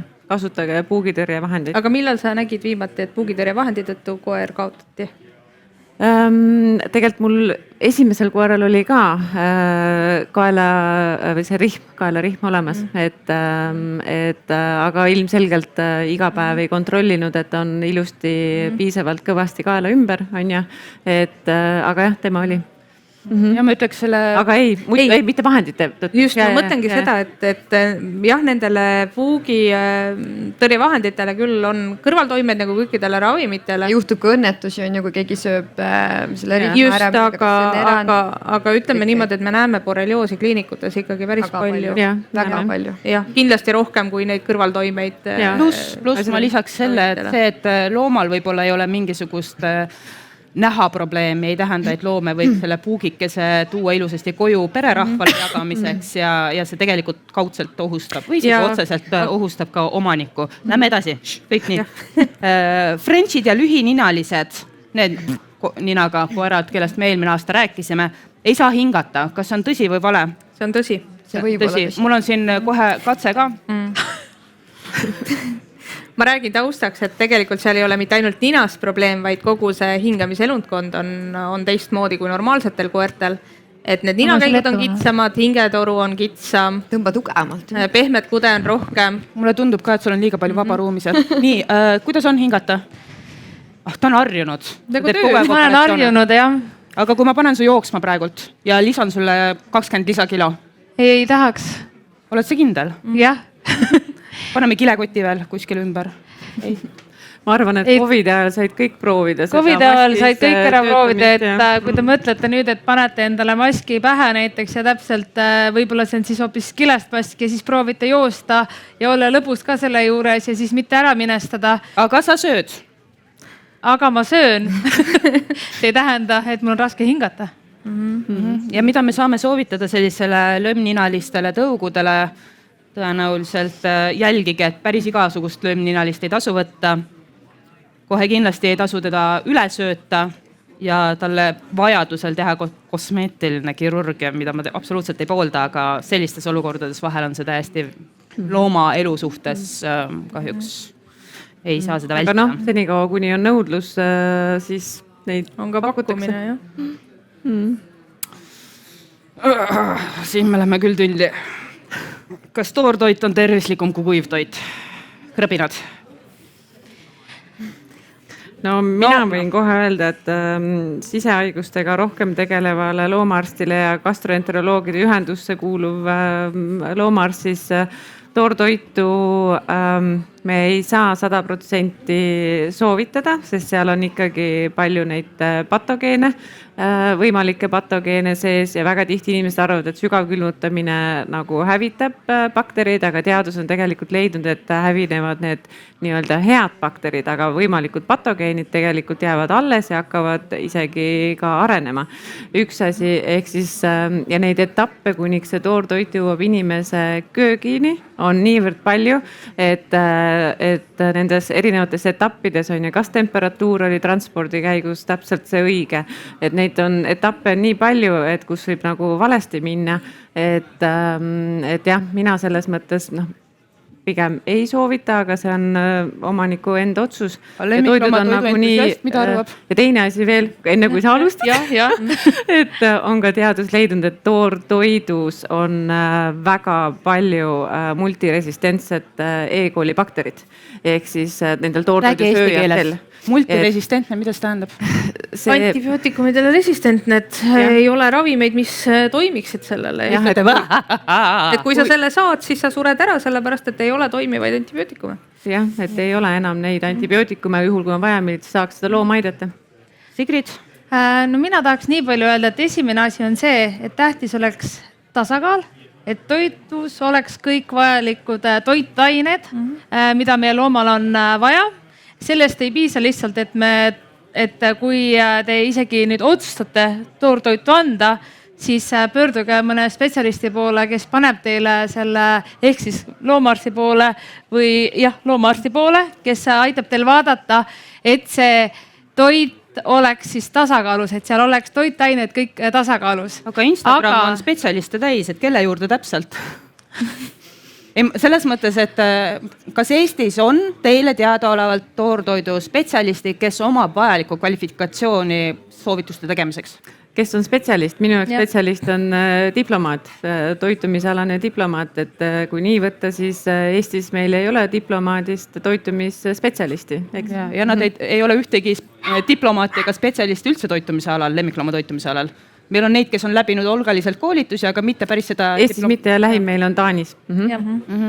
Aga siia juurde lisaks, ma tean, et sa tahad kiiresti edasi minna, on see, et loomaarstina mitte kuumutama, töötlemata toitu ma ei soovitaks nendel põhjustel, mis Ingrid juba välja tõi. Et toidu töötlemine, kuumtöötlemine on välja arenenud aja jooksul põhjusega ja see kaitseb meid toiduga saadavate patogeenide eest. Et nii nagu meie tahame süüa toitu, mis ei ole meie tervisele ohtlik, samamoodi ma soovitaks siis lemmikloomadele anda toitu, mis ei ole neile ohtlik. Pluss, kui teil on kodus väikesed lapsed või immuunpuudulikkusega inimesed, vanad inimesed, siis sel puhul ma kindlasti ei soovitaks toortoitu. Et siin on palju aspekte, millest ei räägita. Ja oma loomale võib ise toitu valmistada, aga ma soovitaks toit ikkagi siis töödelda nii, et oleks ohutu. Ja teiseks, et see oleks tasakaalustatud.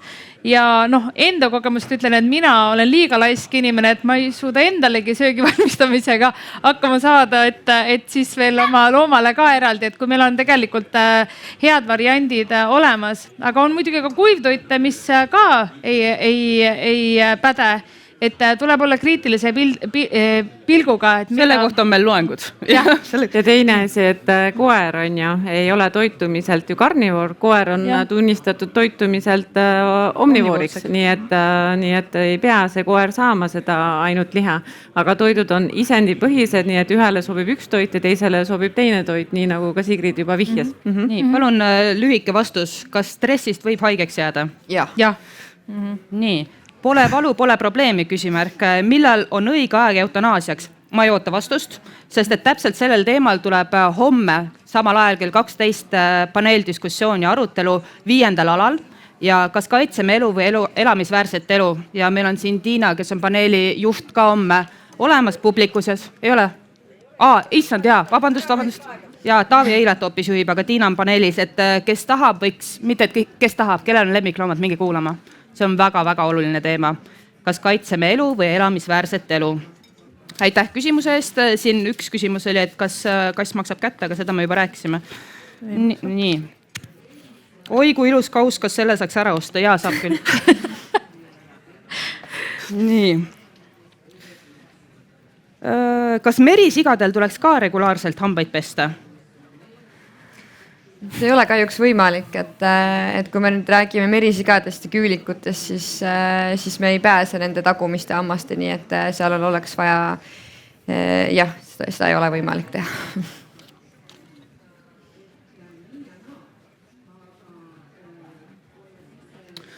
Miks on nii, et lemmiklooma, issand jumal, raskelt haigestumist a la vähk ei proovita kõik võimalik ka ravida nagu inimestel haigusi.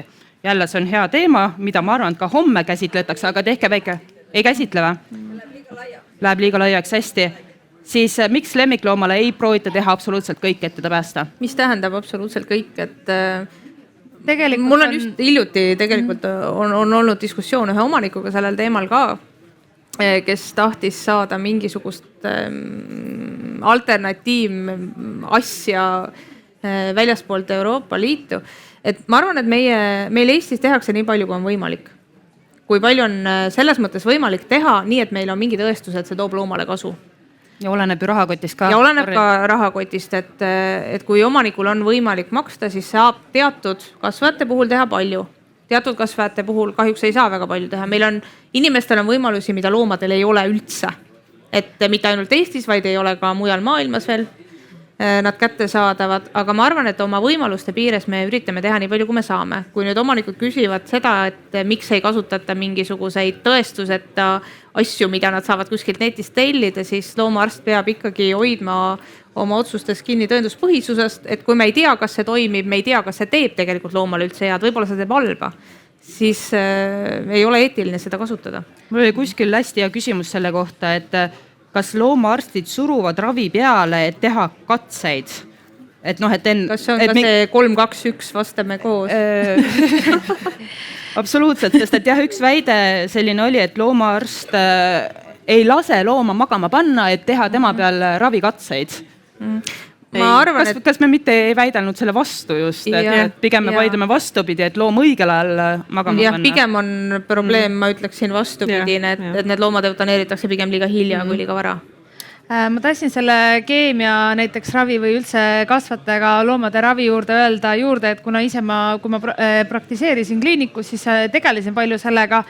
Loomale me ei vali teha keemiaravi näiteks siis, kui ta seda ravimit ei kannata. Need doosid on palju väiksemad, mis mõttega me paneme loomaravile, mis tekib talle halba tunnet. Kui ta ei saa aru, ta kannatab, ta ei saa aru sellest, et miks ta kannatab. Inimesel saame öelda, sa saad pool aastat seda keemiaravi, sul on halb olla, sa kannatad ära. Loomale me seda öelda ei saa ja me saame ravimid kasutada sellistes doosides, et see loom ei kannataks selle ravi tõttu. Ja see ongi põhjus, et kui loom ei kannata näiteks ravimit, siis me kahjuks ei saagi midagi teha, meie käed on seotud, sest et meie eesmärk on looma elu parendada, mitte teda panna kannatama. Kas siin ei või tekkida niisugune nagu huvide konflikt, kus inimene või omanik ise näeb ette, eks ole, et teeme see 2 nädalat väga vastikut ravi ja tal on tõenäosus elada või on õigem noh, ma just mõtlen, see on niisugune keeruline küsimus, millele vastad. kahju-kasu suhe, eks ole, et aga seda alati ka kaalutakse igal juhul ju läbi ja kui tundub, et see prognoos on ikkagi väga halb, aga selle raviga koos, siis tekibki küsimus, et kas on eetiline see loom sellest ravist nii-öelda ikkagi läbi viia või ju kui see prognoos on hea, me teame, et sellel loomal on võimalik saada terveks ja elada veel võib-olla aastaid, et siis ma arvan, ei teki ka küsimust, kas see 2 nädalat halba enesetunnet nagu on. Tihtipeale see ei ole ka 2 nädalat halba enesetunnet, et see on mitmete kuude vältel mingid keemiaravi, mida loom peab kannatama ja kui ta ei kannata seda, siis seda ei saa teha.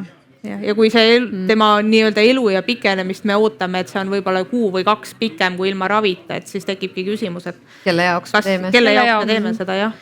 Et sellel kohal me peame küsima, et kas me teeme seda looma omanike jaoks või looma jaoks. Me oleme loomaarstid, me ikkagi ravime looma. Et see on see koht, mis me peame siin küsima endalt. Järgmine küsimus, jätke meelde, mis küsimusi me küsisime, et tulge pärast oma auhinnale järgi, eks ole.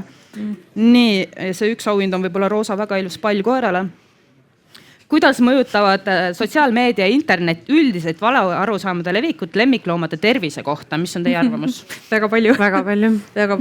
Ma ütleks, oleneb sellest, keda sa jälgid.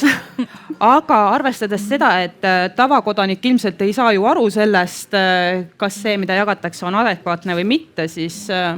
Ja inimesed tahavad hästi lihtsaid vastuseid. Ja lahendusi ka. Hästi lihtsaid lahendusi, et tee nii ja kõik saab korda, aga kui inimene läheb loomaarsti juurde, siis loomaarst ei ütle, et tee nii ja kõik saab korda, vaid sealt tuleb mingi keerulisem jutt. Ma käsin hambaid pesta. Jah, see on väga tüütu, ma tean. See sprei on palju lihtsam. Jah, et aga kui keegi ütleb sealt sotsiaalmeedias, et teie peate koerale andma 2 korda nädalas baklažaani ja kõik on jumala okei, siis see tundub ju palju lihtsam. Või kõrvitsuseemneid. Kõrvitsuseemneid, jah. Ja tihti ma näen ka seda, et omanikud pigem on skeptilised loomaarsti info suhtes, kes on õppinud vähemalt 6 aastat oma eriala, eks, vaid nad pigem usuvad siis seda Facebooki gruppi või siis mingit muud gruppi, on ju, et aga meie oleme baasõppe on 6 aastat, on ju, pluss kõik täiendõpped ja nii edasi, et tegelikult me oleme oma eriala professionaalid, eks, et ma arvan, et me ikkagi teame, mis me räägime. Nii, viimane küsimus. Ma paljud tõstsin kõrvale, sest et me paljusid juba adresseerisime, nii et väga head küsimused teil. Nii, kas roti mürki surnud rott on kassile, kes seda sööb, surmav? See võib olla. See võib olla. Võib-olla, jah. Ei pruugi, aga võib. Nad mõtlesid selle peale, nägite? Nii, okei. Oleneb, kui palju ta sööb. Kas kass nurrub ainult siis, kui tal on hea olla? Ei. See oli peaaegu see 4-3-2-1 vastus. Stressist, valust. Jah, et vahel on ka minu üks kass, kes mulle väga meelde jäi, oli üks auto alla jäänud kass, kes oli seal tee kõrval tõenäoliselt juba päev või paar olnud, kui ta lõpuks kliinikusse jõudis ja ma eutaneerisin selle kassi ja see kass nurrus kuni lõpuni. Et see on jah selline hästi levinud valearusaam, et kui kass nurrub, siis on kõik hästi, aga tegelikult nurrumisel on palju laiem tähendus kasside enda jaoks. Ja minul 3-aastane laps vahepeal sikutab ühte kassi sabas, kuigi ta on ilusti õpetatud, aga vahepeal tal ikka juhtub, ja kass hakkab nurruma selle peale, aga ma ei usu, et tal väga meeldiv see on. Et lapsevanemad õpetage oma lapsi kindlasti õigesti käituma loomadega. Ega 3-aastane tegelikult otseselt ei allu ka ühelegi korraldusele. Allub küll, selleks on omad meetmed. Okei. Ma tänan teid selle vestluse eest, ma tänan teid küsimuste ja kuulamise eest, ma loodan, et te saite siit enda jaoks vastuseid. Meile kui Arvamusfestivali inimestel on väga-väga oluline teie tagasiside ja me hea meelega ootame seda kirjalikus versioonis, kirjalikus viisis arvamusfestival.ee/tagasiside. See annab meile kindlasti mõtteid, ideid, kuidas paremini teha järgmine aasta. Kes tahab veel mingisuguseid müüte natuke murda, võib meile läheneda pärast seda paneeli siin, siis Petsiti pakub väikest lemmiklooma kontrolli seal täiesti tasuta, võite sinnapoole suunduda, kui teil on loomad kaasas. Ja tulge kindlasti homme kell 12 alale 5 kuulama ka järgmist paneeli, mis loomaarste ja lemmikloomi puudutab, kas kaitseme elu või elamisväärset elu. Ja kõik need asjad saavad olema ka järele kuulatavad Arvamusfestivali podcastis ja YouTube'i kanalis. Ma tänan teid ja ma tänan meie paneliste. Mul on teile üks väike kingitus ja need, kes esitasid väga toredaid küsimusi, tulge teie ka siiapoole, siis ma jagan teile ka ja siit edasi. Aitäh, et kuulasite. Aitäh.